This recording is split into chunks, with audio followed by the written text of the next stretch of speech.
ఇంట్లో ఎప్పుడు ఈ ఉప్మా చేసినా అస్సలు అయిపోదనమాట. అది అయిపోయేంత వరకు నేను ఒక్కదాన్నే తినాల్సొచ్చేది. కానీ ఈసారి ఇంట్లో వాళ్ళందరి చేత ఎలా అయినా తినిపిచ్చాలని ఫిక్స్ అయిపోయి కొంచెం డిఫరెంట్‌గా ట్రై చేస్తున్నాను.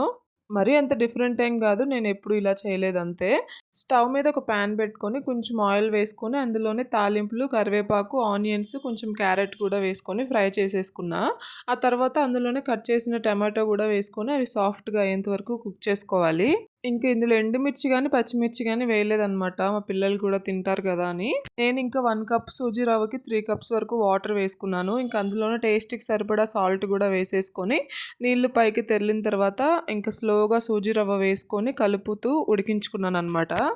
ఉండలేమి లేకుండా కలుపుతూ మీడియం ఫ్లేమ్‌లో పెట్టుకొని అలా కుక్ చేసుకోవాలి. పైనుంచి కొత్తిమీర వేసుకొని అది దగ్గర పడిన తర్వాత స్టవ్ ఆఫ్ చేసుకోవడమే.